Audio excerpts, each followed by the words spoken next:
Hello സുഹൃത്തുക്കളെ, എല്ലാവർക്കും നമസ്കാരം.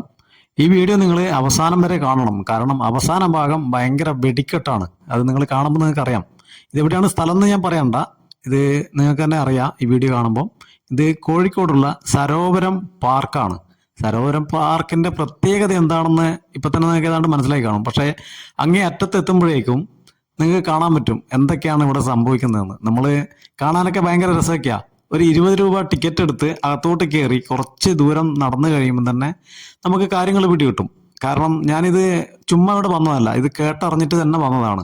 എന്ന് വെച്ചാൽ കുറച്ച് സംഭവങ്ങൾ ഇവിടെ ഉണ്ട് എന്ന് പലരും പറഞ്ഞും കേട്ടു. ഞാനും ഇങ്ങനെയുള്ള കുറേ വീഡിയോകളും കണ്ടിട്ടുണ്ടായിരുന്നു. ഇവിടെ നല്ല ബോർഡൊക്കെ വെച്ചിട്ടുണ്ട് കുട്ടികൾക്കുള്ള കാര്യങ്ങളൊക്കെ പറഞ്ഞിട്ട്. പക്ഷേങ്കിൽ അത് ഏത് തരം കുട്ടികളാണ് എന്ന് ഇവിടെ എത്തുമ്പോഴേ നമുക്ക് മനസ്സിലാവുള്ളൂ. ശരിക്കും പറഞ്ഞാൽ എൻ്റെ ഒരു അഭിപ്രായത്തിൽ ഈ 20 രൂപ ടിക്കറ്റിൻ്റെ കൂടെ ഒരു എന്താ പറയുക, ഒരു നിരോധ് എന്ന് പറഞ്ഞ സാധനം ഉണ്ടല്ലോ, അതുകൂടി ഈ ടിക്കറ്റ് എടുക്കുന്നവർക്ക് കൊടുക്കുന്നതായിരിക്കും ഏറ്റവും ബെറ്റർ. അല്ലെങ്കിൽ ഭയങ്കര പ്രശ്നങ്ങളാണ്. കാരണം നമ്മൾ പുറത്ത് നിന്ന് ഒരുപാട് പത്രങ്ങളിലും ന്യൂസിലൊക്കെ നമ്മൾ കേൾക്കുന്നില്ലേ, ഒരുപാട് എന്താ പറയുക, ഇത് ചെറിയ ശിശുക്കളെ പല സ്ഥലത്തും കൊണ്ടുപോയിടുന്നു, വേസ്റ്റ് ബക്കറ്റിലൊക്കെ, അങ്ങനെയൊക്കെ ഉള്ള സംഭവങ്ങൾ നമ്മൾ കേട്ടറിവുണ്ട്. അതുപോലെ തന്നെ ഒരുപാട് സംഭവങ്ങൾ നമ്മുടെ ചുറ്റുവട്ടത്ത് നടക്കുന്നുണ്ട്. നമ്മൾ അറിഞ്ഞും അറിയാതെയൊക്കെ ഒരുപാട് അബോർഷനുകൾ നടക്കുന്നു, അങ്ങനെയുള്ള കുറേ സംഭവങ്ങൾ നടക്കുന്നു. അപ്പോൾ അതിൻ്റെയൊക്കെ കാരണങ്ങൾ നമുക്ക് ഇവിടെ എത്തുമ്പോൾ മനസ്സിലാവും. കാരണം എന്തുകൊണ്ടാണെന്ന് വെച്ചാൽ ഇവിടുന്ന് ഒരുപാട് വെച്ചാൽ ഒരു പാർക്ക് എന്ന് പറയുമ്പോൾ എന്ത് പാർക്കാണ് എന്ന് പോലും നമുക്ക് അത്ഭുതപ്പെടേണ്ടി വരും ഇവിടെ എത്തുമ്പോൾ. ഒരുപാട് ആൺകുട്ടികളും പെൺകുട്ടികളും ഇവിടെ വന്നിട്ട് എന്താണ് ചെയ്യുന്നത്, അവരെ ഒരു എന്താ പറയുക, ഒരു കേന്ദ്രമാണ് ഇവിടെ. ഈ ഒരു പാർക്ക് എന്ന് പറഞ്ഞാൽ നമുക്ക് ഒരു ഫാമിലി ആയിട്ടോ അല്ലെങ്കിൽ കുറച്ചൊരു മുതിർന്നവർക്ക് പോലും ഇവിടെ വരാൻ പറ്റില്ല. കാരണം വന്നു കഴിഞ്ഞാൽ കാണേണ്ടത് ചിലപ്പോൾ സ്വന്തം മകളെയോ അല്ലെങ്കിൽ മകനെയോ ആയിരിക്കും ഇവിടെ കാണുന്നത്. അത് ഏത് രീതിയിലാണ് എന്ന് നമുക്ക് ചിന്തിക്കാൻ പോലും പറ്റില്ല. ശരിക്കും പറഞ്ഞാൽ നമ്മൾ പഴയ കാലത്ത് ഒരു തൂവാനത്തുമ്പികൾ സിനിമയൊക്കെ ഇല്ലേ, ഷക്കീലിൻ്റെ ഒക്കെ ആ ഒരു റേഞ്ചിലുള്ള സിനിമകൾ നമ്മൾ കണ്ടിട്ടില്ലേ. അപ്പൊ അതിനെ വെല്ലുന്ന അല്ലെങ്കിൽ അതിനെയൊക്കെ നാണിപ്പിക്കുന്ന രീതിയിലുള്ള സംഭവങ്ങളാണ് ഇവിടെ നടക്കുന്നത്. നമ്മളിങ്ങനെ ഈ നടന്നു പോകുന്ന ഈ രണ്ട് സൈഡിലും ഈ പാത, ഈ ഇരിക്കാൻ പറ്റിയ ഈ സ്ഥലം ഉണ്ടല്ലോ, ഇവിടെയൊക്കെ ഇതൊക്കെ ഇതൊന്നല്ല, ഇതിന്റെയൊക്കെ അപ്പുറത്താണ് ചില ഭാഗങ്ങൾ നമ്മൾ കാണുന്നത്. ഇതൊക്കെ കാണുന്നില്ലേ, ഇത് നമ്മൾ ഉള്ളത് കൊണ്ടാണ് ഇപ്പം മിണ്ടാതിരിക്കുന്നത്. അപ്പൊ നമ്മൾ ഇങ്ങനെ ഫോണും വെച്ച് പോകുന്നുണ്ടെന്ന് കാണുമ്പോൾ ഇവർ നേരെ നിൽക്കുന്നു. ബാക്കിയൊക്കെ പിന്നെ ഞാൻ എന്താ ഈ വീഡിയോയിൽ നിങ്ങളോട് സംസാരിക്കേണ്ടതെന്ന് തന്നെ എനിക്കറിയില്ല. അങ്ങേ അറ്റത്താണ് അവസ്ഥ. അതുപോലെ തന്നെ ഇതിന്റെ ബാക്കി കാട്ടിലെ ഉള്ളിലോട്ട് കയറി കഴിഞ്ഞാൽ പറയണ്ട, അധികം ആൾക്കാർക്കും ഡ്രസ്സ് പോലും ഇല്ല ദേഹത്ത്. പിന്നെ ഇവന്മാരുടെയൊക്കെ കൈ പോകുന്നത് എവിടെയാണെന്നൊക്കെ നമുക്ക് നന്നായിട്ട് കാണാൻ പറ്റുന്നുണ്ട്. പിന്നെ എന്താ പറയാ, ഉമ്മം കൊടുക്കുന്ന കാര്യം പിന്നെ പറയണ്ട. അത് ഇവിടെ വന്നു കഴിഞ്ഞാൽ നമുക്ക് കുറച്ചൊരു 5 മിനിറ്റ് നടക്കുമ്പോൾ തന്നെ മനസ്സിലാവും, ഇത് ഇവിടെ ഒരു സാധാരണ സംഭവമായിട്ടേ തോന്നുള്ളൂ നമുക്ക്. എന്താണ് ഇവർ ഇത് മനസ്സിലാക്കുന്നതെന്ന് നമുക്ക് മനസ്സിലാവുന്നില്ല. എന്താണ് എന്ന് വെച്ചാൽ പുതിയ തലമുറ എന്ന് പറയാൻ പറ്റില്ല. പുതിയ തലമുറയിലുള്ള എല്ലാ കുട്ടികളും ഇങ്ങനെയാണെന്ന് എനിക്ക് അഭിപ്രായമൊന്നുമില്ല. കാരണം ഇതുപോലുള്ളത് പഴയ കാലത്തെ തലമുറയിലുണ്ട്, തലതെറിച്ച കുറെ തലമുറകൾ. അതിൽ പെട്ട തലതെറിച്ച കുറച്ച് ആൾക്കാരാണിത്. ഇതൊക്കെ എന്ന് വെച്ചാൽ പാർക്കിന്റെ ബയോ പാർക്ക് എന്നാ പറയുന്നത്. ബയോ പാർക്കിന്റെ ഉള്ളിലുള്ള ചില ഏരിയകൾ, ഇതിന്റെയൊക്കെ ഇടവും വലവും നമുക്ക് നോക്കാനോ എത്തി നോക്കാനൊന്നും പറ്റില്ല. ആ രീതിയിൽ പല സംഭവങ്ങളും ഇവിടെ നടക്കുന്നുണ്ട്. അതാണ് ഞാൻ ആദ്യം പറഞ്ഞത്, 20 രൂപ ടിക്കറ്റിന്റെ കൂടെ ഒരു നിരോധ് കൂടി കൊടുത്താൽ വളരെ നന്നായിരിക്കും. കാരണം എന്തുകൊണ്ടാണെന്ന് വെച്ചാൽ ഒരുപാട് അനാഥ കുട്ടികൾ ജനിക്കില്ലല്ലോ, അതിനെങ്കിലും ഒരു നിയന്ത്രണം ഉണ്ടാവുമായിരുന്നു. ഇത്രയും വലിയ രസകരമായ നല്ലൊരു പാർക്ക് ഉണ്ടാക്കി വെച്ചിട്ട് ഇവിടെ ഇത്രയും എന്താ പറയുക അനശാസ്യം നടക്കുന്ന, അത് ഇവിടെയുള്ള ഈ പറയുന്ന ഈ പാർക്കിന്റെ എല്ലാവർക്കും നന്നായിട്ട് അറിയാം. അവര് ഇവിടെ നടക്കുമ്പോൾ പോകുമ്പോഴൊക്കെ അവർ ഇതുപോലെ കാണുന്നുണ്ട്. ഒരു പ്രശ്നവുമില്ല. കാരണം ഈ വരുന്ന ആൾക്കാർക്ക് ഇത് ഇവിടെ ഒരു സൗകര്യമാണ്. ഈ ഒരു പാർക്ക് ഇവർക്ക് മാത്രമുള്ളൊരു പാർക്കാണ് ഇത്. ആ രീതി എന്തിനാണ് ഈ കുട്ടികൾക്ക് കളിക്കാനുള്ള ഈ തൊട്ടിലും കാര്യങ്ങളൊക്കെ ഉണ്ടാക്കി വെച്ചതെന്ന് അത് ആലോചിക്കുമ്പോഴാണ് ഒരു പിടിയും കിട്ടാത്തത്. എന്തിനു വേണ്ടിയായിരിക്കും ഇതൊക്കെ ഉണ്ടാക്കി വെച്ചതെന്ന്. അവർക്ക് ഇതൊക്കെ കഴിഞ്ഞതിന് ശേഷം ഇവിടെ വന്നിട്ട് ഊരി കളിക്കാനാണോ, അല്ലെങ്കിൽ അടിച്ചും പാച്ചൽ എന്നൊക്കെ പറയുന്ന ഒരു കളിയുണ്ടല്ലോ, അതൊക്കെ കളിക്കാനാണോ, അതറിയാൻ പറ്റില്ല.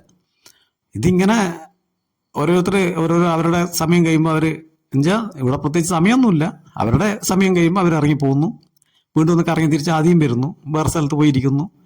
ആൾക്കാർ ഇതുപോലെ നമ്മളെപ്പോഴുള്ള ഒറ്റപ്പെട്ട് വരുന്ന ആൾക്കാരെ കാണുമ്പോൾ അവരൊന്ന് ജസ്റ്റ് നോക്കും. ശരിക്കും പറഞ്ഞാൽ നമുക്ക് അങ്ങോട്ട് നോക്കാനാണ് നാണക്കേട്. ഇതാ ഈ ഏഹ്, അടിച്ചു വരുന്നവരെയൊക്കെ കാണുന്നില്ലേ, അതൊന്നും അവർക്കൊരു വിഷയമല്ല. അങ്ങനെയാണ് ഇവിടുത്തെ ഓരോരോ അവസ്ഥകളും കാണുന്നത്. ഇത്രയും പബ്ലിക്കായ ഒരു സ്ഥലത്ത് ഈ രീതിയിൽ പെരുമാറുകയും ചെയ്യുന്ന ആൺകുട്ടികളുടെ കാര്യം പിന്നെയും പോട്ടെ, പെൺപിള്ളേർ ഇതിന് നിന്നു കൊടുക്കുകയാണെന്ന് പറഞ്ഞാൽ അതിനപ്പുറം നമ്മൾ എന്താ പറയാനുള്ളത്? അപ്പൊ ചോദിക്കും, അതാ പെൺപിള്ളേർക്ക് നിന്ന് കൊടുത്താൽ എന്താ, ആമ്പിള്ളേർക്ക് എല്ലാം പാടുണ്ടോ? ആർക്കും ഒന്നും പാടില്ല. പക്ഷെ പണ്ടേ പറയുന്നൊരു വാക്ക്, ആമ്പിള്ളേർക്ക് ഒന്നും പേടിക്കണ്ട, പക്ഷെ പെൺപിള്ളേർക്കാണ് പ്രശ്നം എന്ന് പറഞ്ഞില്ല. പക്ഷെ നമ്മൾ കണ്ടെടുത്തോളം പെൺപിള്ളേർക്കാണ് ഒരു പേടിയും ഇല്ലാത്തത് എന്ന് വേണം പറയാൻ.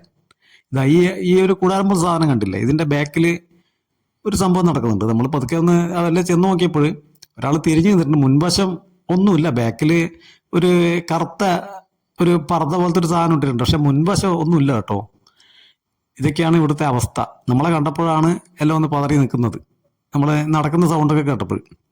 എന്നുവെച്ചാൽ നമ്മൾ പതുങ്ങി ചെന്നിട്ടൊന്നല്ല ഇത് വീഡിയോ എടുക്കുന്നത്, എല്ലാവരും കാണാത്തൊക്കെയാണ് എടുക്കുന്നത്. പക്ഷെ എന്നാലും ചിലത് ഇങ്ങനെ നമ്മളെ മുന്നിലുണ്ട് കാണാമെന്ന്. പിന്നെ ഇതിൻ്റെ അങ്ങേയറ്റത്ത് കാട്ടിൽ ഒരു സംഭവത്തിൽ, കാട്ടിനകത്താണിത്. അതേപോലെ വേറൊരു സ്ഥലത്ത് അങ്ങനെ പല അവിടെ നിന്ന് വേറൊരാൾ ഇറങ്ങിപ്പോകുന്നു. ആൾക്കാരെ കാണുമ്പോൾ മാറി മാറി പോവുകയാണ്. കാരണം ഇവരിവിടെ എനിക്ക് തോന്നുന്നത് ഈ പെൺപിള്ളേരെയൊക്കെ എന്തൊക്കെയോ പറഞ്ഞ് മയക്കി പറ്റിച്ചിട്ട് ഇവിടെ കൊണ്ടുവന്നിട്ട് ഇവന്മാരുടെ കാര്യം സാധിക്കലാണെന്ന് തോന്നുന്നു. ആ രീതിയിലാണ്. കാരണം ചില കാടിനുള്ളിൽ പോകുമ്പോൾ നമ്മൾ എന്താ പറയാ, ഒരു ശിക്കാര സൗണ്ടൊക്കെയാണ് കേൾക്കുന്നത്. ഒരു ഇതിന്റെ രണ്ട് സൈഡിൽ നിന്നൊക്കെ പല കുശുകുശുപ്പും ചെറിയ ചെറിയ സൗണ്ടൊക്കെ നമുക്ക് കേൾക്കാൻ പറ്റും. നമ്മളും ഒറ്റയ്ക്കല്ല, സുഹൃത്തുക്കൾ, നമ്മൾ അതേക്കുറിച്ച് സംസാരിച്ചും ചിരിച്ചുകൊണ്ടാണ് നമ്മൾ നടക്കുന്നത്. കാരണം ഇത് ഏത് ലോകമാണ്, ഇത് ഏത് രാജ്യമാണ്, ഇതേതാണ് സ്ഥലം, എവിടെയോ നമ്മൾ ചെന്ന് പെട്ട പോലെയാണ് ഈ ഒരു പാർക്ക് നമുക്ക് അനുഭവപ്പെടുന്നത്. എത്രയോ സംഭവങ്ങൾ നമ്മൾ പറഞ്ഞും കേട്ടിട്ടൊക്കെ ഉണ്ട്. ഇനി ഇതിനേക്കാൾ ഭയങ്കര പാർക്ക് ഇനി വേറെ ഉണ്ടോ എന്ന് നമുക്കറിയില്ല. നമ്മളിപ്പോൾ കണ്ടതിൽ ഏറ്റവും ഭയങ്കര പാർക്ക് ഇവിടെ തന്നെയാണ്. ഈ വഴിയിലൂടെയൊക്കെ പോകുമ്പോൾ കുറച്ച് നമ്മളെ ക്യാമറ കണ്ണിൽ പെടാതെ ദൂരത്തൊക്കെ ഇവരുണ്ട്. അത് എത്ര പേരാണ്! അപ്പോൾ നമ്മൾ ഇന്ന് വന്നപ്പോൾ ഇത്രയും പേര്, അപ്പോൾ എല്ലാ ദിവസവും ഇതുപോലെ ഉണ്ടാവില്ലേ? അപ്പോൾ എത്ര കുട്ടികളാണ് ഇവിടേക്ക് ഇങ്ങനെ ഈ ഒരു ആവശ്യമായിട്ട് വരുന്നത്? പാർക്ക് കാണാനല്ലല്ലോ വരുന്നത്. ഈ ഒരു കാടും ഇവിടെ മറ്റുള്ളവരാരും വരില്ല എന്നൊരു ധൈര്യമാണ് ഇവരെ ഏറ്റവും വലിയ ബലം എന്ന് വേണം നമ്മൾ മനസ്സിലാക്കാൻ. ഇവിടെ ശരിക്കും പറഞ്ഞാൽ ഇവിടെ വരേണ്ടത്, ശരിക്കും ഇവിടെ കൂട്ടി കൊണ്ടുവന്ന് കാണിക്കേണ്ട ഇവരുടെയൊക്കെ അച്ഛനെയും അമ്മമാരെയൊക്കെയാണ്. അവരൊക്കെ എത്ര പ്രതീക്ഷയോട് കൂടിയായിരിക്കും ഈ പെൺമക്കളൊക്കെ വളർത്തുന്നുണ്ടാവുക, പഠിക്കാനയക്കുന്നുണ്ടാവുക. പക്ഷെ ഇവന്മാരെന്താ കാണിക്കുന്നത്? ഏതെങ്കിലും കണ്ട പിള്ളേർ കണ്ണും കൈയും കാണിക്കുമ്പോൾ അവരുടെ കൂടെ ഭയങ്കി ബൈക്കിലും കാറിലൊക്കെ ആയിട്ട് ഇതുപോലുള്ള സ്ഥലത്ത് വരും. ഇവന്മാർക്കുള്ളതെല്ലാം എന്താ പറയുക, അമ്മമാർക്ക് തുറന്ന് കാണിച്ചു കൊടുത്ത് അങ്ങ് പോവുകയാണ്. അത് കഴിഞ്ഞിട്ട് പിന്നെ വരുന്നത് എന്താണെന്ന്, ഇപ്പോഴത്തെ അവസ്ഥ എന്താണെന്ന് നമുക്കറിയില്ല. പക്ഷേ നമ്മൾ കണ്ടുകൊണ്ടിരിക്കുന്നതും കേട്ടുകൊണ്ടിരിക്കുന്നതും പല സ്കൂളും കോളേജിലൊക്കെ ഒരുപാട് സംഭവങ്ങൾ നടക്കുന്നുണ്ട്. പുറത്തറിയുന്നില്ലെങ്കിലും ചെറിയ ചെറിയ സംഭവമൊക്കെ നമുക്കും അറിയാം. ഒരുപാട് സംഭവങ്ങൾ നടക്കുന്നുണ്ട്. അപ്പോൾ ഇതൊക്കെ നടക്കുന്നത് ഇതുപോലുള്ള സംഭവങ്ങളിലൂടെയാണ്. ഇതുപോലുള്ള സ്ഥലത്തൊക്കെ ചെന്നിട്ടാണ് പലതും സംഭവിക്കുന്നത്. ആരെങ്കിലും ഇതിനെക്കുറിച്ച് ഇവരോട് എന്തെങ്കിലും പറയുകയോ ചോദിക്കുകയോ ചെയ്താൽ ഇവരെന്ത് പറയും? നമ്മുടെ സ്വാതന്ത്ര്യമാണ്, നമുക്ക് സ്വാതന്ത്ര്യം വേണ്ടേ? എന്തിനാണ് സ്വാതന്ത്ര്യം വേണ്ടത് ശരിക്ക്? എന്തിനാണ്? ഇതുപോലെ വ്യഭിചരിക്കാനാണോ? ഇതാണോ സ്വാതന്ത്ര്യം? നമ്മുടെ വീട്ടുകാരെയും അച്ഛനമ്മേനെയൊക്കെ വഞ്ചിക്കുകയല്ലേ ചെയ്യുന്നത് ഇവരൊക്കെ. നല്ല രീതിയിൽ വളർന്നു വരേണ്ട പുതിയ തലമുറ ഇതുപോലെ അതപ്പതിക്കാനാണ് ഏറ്റവും കൂടുതൽ തിടുക്കം കാണിക്കുന്നത്. ഉള്ള സമയവും പഠിക്കാനയച്ച് നല്ല ലെവലിലേക്ക് പോകേണ്ട ആൾക്കാർ ഉള്ള സമയം കണ്ടെത്തുന്നത് നശിക്കാൻ വേണ്ടിയാണ്. ഇവിടെ ഒരു തവണയെങ്കിലും ഈ വീഡിയോ കാണുന്ന, ഇതിനോട് ഞാൻ പറഞ്ഞതിനോട് എതിരഭിപ്രായമുള്ള അവർ ഇവിടെ ഒന്ന് വന്നു നോക്കണം. അപ്പോഴറിയാം ഇവിടുത്തെ അവസ്ഥ എന്താണെന്ന്.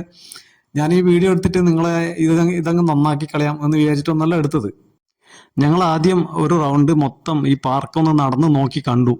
അപ്പോൾ നമ്മൾ കേട്ടതുപോലെ തന്നെ അറിഞ്ഞതുപോലെ തന്നെ അതിനേക്കാൾ എത്രയോ ഭീകരമാണ് ഇവിടുത്തെ അവസ്ഥ എന്ന് നമുക്ക് മനസ്സിലായി. സത്യം പറഞ്ഞാൽ നമ്മൾ അമ്പരന്ന് പോയി എന്നുള്ളതാണ്. കാരണം നമ്മുടെ താഴേന്ന് വരുന്ന തലമുറയുടെ അവസ്ഥ എന്താണെന്നുള്ളതാണ്, ഇവരുടെ മനോഭാവം എന്താണ് ഇവർ ഉദ്ദേശിക്കുന്നത് എന്ന് പോലും നമുക്ക് പിടികിട്ടുന്നില്ല. അങ്ങനെയാണ് എന്തായാലും വീഡിയോ ഒരെണ്ണം എടുക്കാം എന്ന രീതിയിൽ തന്നെ എടുക്കുന്നതിനകത്ത് വേറെ പ്രശ്നങ്ങളൊന്നുമില്ല. വീഡിയോ എടുത്തു, അങ്ങനെ നടന്ന് ഓരോ കാഴ്ചകളും വീണ്ടും കണ്ടു. ആ കൂട്ടത്തിൽ വീണ്ടും നമ്മൾ ഈ പറയുന്ന പാർക്കിൻ്റെ പല ഭാഗങ്ങളിലും നമ്മൾ പോകാത്ത ഭാഗങ്ങളൊക്കെ ഒന്നും കൂടി പോയി നോക്കി. അപ്പോഴാണ് ഇങ്ങനെയുള്ള ഒരുപാട് കാഴ്ചകൾ ഉള്ളിൽ നമുക്ക് ഈ ക്യാമറയിൽ എടുക്കാൻ പറ്റാത്ത കുറേ കാഴ്ചകളുണ്ട്. കാരണം പക്ക ഒരു എന്താ പറയാ നമ്മള് ഒരു തുണ്ട് പടം എന്നൊക്കെ പറഞ്ഞ പഴയ സിനിമകളില്ലേ, അതുപോലെയൊക്കെ അതിലേക്ക് കാണുന്നതിനേക്കാൾ അപ്പുറത്ത് കിടക്കുന്ന സീനുകളാണ് ഇവിടെ അരങ്ങേറിക്കൊണ്ടിരിക്കുന്നത്. ഇത് എന്താ പറയാ, അധികം ദൂരെയൊന്നുമല്ല. ഒരു 10 അടി കഴിയുമ്പോൾ ഒരു ടീം, 10 അടി കഴിയുമ്പോൾ വേറൊരു ടീം, അങ്ങനെ അങ്ങനെ അങ്ങനെ അങ്ങനെ നീണ്ടു പോകുന്നു. ഇനി ഈ നടക്കുന്ന ഈ ഏരിയയിൽ ഇല്ലെങ്കിൽ ഇതിന്റെ തൊട്ടപ്പുറത്തെ കാടുകളിലേക്ക് ഇവർ ചേക്കേറിയിട്ടുണ്ട്. ഈ ഒഴിഞ്ഞ കല്ലൊക്കെ പല സ്ഥലത്തും കണ്ടില്ല, അതൊക്കെ അവിടെ ആൾക്കാരുണ്ടായിരുന്നു. അവര് കാര്യങ്ങൾ കുറച്ച് കഴിയുമ്പോൾ ഇതങ്ങ് മൂത്ത് വരുമ്പം ഇവർ കാട്ടിലോട്ട് അങ്ങോട്ട് കയറും. അത് കഴിഞ്ഞിട്ടാൽ പിന്നെ അതുവഴി ചുറ്റിയടിച്ച് അങ്ങനെ അങ്ങ് പോകും. ഇതാണ് ഇവിടുത്തെ കാഴ്ച. ഇതൊക്കെ കണ്ടില്ലേ, ഒരു 10 അടി അകലത്തിലാണ് ഓരോരുത്തർ ഇരുന്ന് പരസ്പരം കാണുന്നുണ്ട്. അങ്ങനത്തെ വിഷയമൊന്നുമില്ല. കാരണം എല്ലാവരും കൃഷി ഇറക്കാൻ വന്നവരാ. അപ്പോൾ എല്ലാവരും അവരുടെ കൃഷി ഇറക്കിക്കൊണ്ടിരിക്കുകയാണ്. അപ്പോൾ ആർക്കും അങ്ങോട്ടും ഇങ്ങോട്ടും പരാതിയൊന്നുമില്ല, പരാതി പറയാനില്ല, നോക്കാനുമില്ല. കാരണം എല്ലാവരും ചെയ്യുന്ന ഒരേ പണിയാണ് എല്ലാവരും ചെയ്തുകൊണ്ടിരിക്കുന്നത്. അതുകൊണ്ട് അങ്ങോട്ടും ഇങ്ങോട്ടും നോക്കേണ്ട ആവശ്യമൊന്നുമില്ല. അവരവരുടെ സ്വന്തം കാര്യം നോക്കി അവിടെ ഇരിക്കുന്നു, അത്രയേ ഉള്ളൂ. അപ്പൊ ഈ വീഡിയോയിൽ നമ്മൾ ഇത് പറയുമ്പം പലർക്കും ചോദിക്കാം, അപ്പൊ നിങ്ങൾക്ക് ഇതൊന്നും ഇല്ലാതുകൊണ്ടുള്ള അസൂയ കൊണ്ടാണോ ഇത് പറയുന്നതെന്ന്. ഇത് ആ പറയുന്നവരോട് ഞാൻ ഇപ്പോഴേ പറയുന്നു, ഇത് അസൂയല്ല എൻ്റെ പൊന്നു സുഹൃത്തുക്കളെ. ഇത് ശരിക്കും പറഞ്ഞാൽ നമ്മുടെ തലമുറ അല്ലെങ്കിൽ ചെറുപ്പക്കാരുടെ അവസ്ഥ എന്താണെന്നുള്ളതാണ് നിങ്ങൾ മനസ്സിലാക്കേണ്ടതാണ്. കാരണം പുറത്ത് നമ്മൾ കാണുന്നതും കോളേജിൽ പോവുകയും വരികയും ചെയ്യുന്നത്, ഇവിടെ പലരും സ്കൂളോ കോളേജിലോ അവിടെ യൂണിഫോം ഉണ്ട്. ആ യൂണിഫോമിന് ഇട്ടിട്ടായിരിക്കും ചിലപ്പോൾ വീട്ടിൽ നിന്ന് ഇറങ്ങുന്നുണ്ടാവുക. എക്സ്ട്രാ ഒരു ഡ്രസ്സ് വീട്ടുകാർ അറിയാതെ കൊണ്ടുവരും. അത് ഇട്ടിട്ടാണ് ഈ പാർക്കിലേക്ക് വരിക. കാരണം അല്ലേ ഇവരെ തിരിച്ചറിയാൻ പറ്റുമല്ലോ. അപ്പോൾ എങ്ങനെയൊക്കെ തിരിച്ചറിയാൻ പറ്റാതിരിക്കാം, ആ രീതിയൊക്കെ ഇവർ മുൻകരുതൽ എടുത്തിട്ടാണ് ഇവരേക്ക് വരുന്നത്. അതും ഏതാണ്ട് നമുക്ക് മനസ്സിലാവുന്നുണ്ട്. അങ്ങനെയുള്ള കുറേ ആൾക്കാരാണ് ഇവിടെ ഉള്ളത്. ശരിക്കും പറഞ്ഞാൽ നേരത്തെ പറഞ്ഞല്ലേ, ഇവരുടെ ഒക്കെ അച്ഛനും അമ്മമാരെ ആലോചിക്കുമ്പോഴാണ് കഷ്ടം തോന്നുന്നത്. എത്ര പാടുപെട്ടിട്ടായിരിക്കും ഇവര് ഇതിനെയൊക്കെ ഇങ്ങനെ പഠിക്കാനൊക്കെ അയക്കുന്നുണ്ടാവും അല്ലേ. എന്തോ ഭാഗ്യത്തിന് മുന്നിൽ 2 ആൾ നടന്നു പോകുന്നുണ്ട്. ഇവർക്ക് കഴിഞ്ഞിട്ട് മറ്റുള്ളവർ പിരിഞ്ഞു പോയിട്ട് തിരിച്ചു പോകുന്നതാണോ, അല്ലെങ്കിൽ വരേണ്ട ആള് വരാത്തത് കൊണ്ട് ഇങ്ങനെ സങ്കടപ്പെട്ട് നടക്കുന്നതാണോ എന്ന് അറിയില്ല. നമ്മുടെ ക്യാമറയുടെ മുന്നിൽ ഇങ്ങനെ നടന്നു പോകുന്ന കാണുന്നുണ്ട്, അത്ര തന്നെ. അപ്പൊ ഇതൊക്കെയാണ് നമ്മുടെ ഈ ബയോ പാർക്കിന്റെ അവസ്ഥ. ശരിക്കും പറഞ്ഞാൽ ബയോ പാർക്ക് എന്നല്ല പറയണ്ടേ, ബയോളജി പാർക്ക് എന്ന് വേണം പറയാൻ. കാരണം അത് പഠിക്കാനും പിന്നെ ശരീരഘടനയെ പറ്റി നന്നായിട്ട് പഠിക്കാനൊക്കെ ആയിരിക്കും ചിലപ്പോൾ കുട്ടികൾ ഇവിടെ വരുന്നുണ്ടാവുക. ഇനി അങ്ങനെയാണ് അല്ലാന്ന് നമുക്ക് പറയാൻ പറ്റില്ല. അപ്പൊ ഇത്രയൊക്കെയാണ് നമ്മുടെ ഈ പാർക്കിനെ പറ്റി വന്നപ്പോൾ നമുക്ക് മനസ്സിലായത്. എന്തായാലും കാണാൻ മോശമൊന്നുമില്ല, നല്ല പാർക്കൊക്കെയാണ്. പക്ഷേ എൻ്റെ ഒരു അഭിപ്രായത്തിൽ ഇവിടെയുള്ള സെക്യൂരിറ്റി ഉൾപ്പെടെ ഇവർക്ക് സപ്പോർട്ടാണോ എന്ന് തോന്നുന്നു. അപ്പോൾ ഈ പാർക്കിനെ പറ്റി ഇത്രയേ പറയാനുള്ളൂ. നിങ്ങളുടെ കമന്റ് രേഖപ്പെടുത്തുക. അടുത്ത വീഡിയോ കാണുന്നവരെ എല്ലാവർക്കും ബായ്.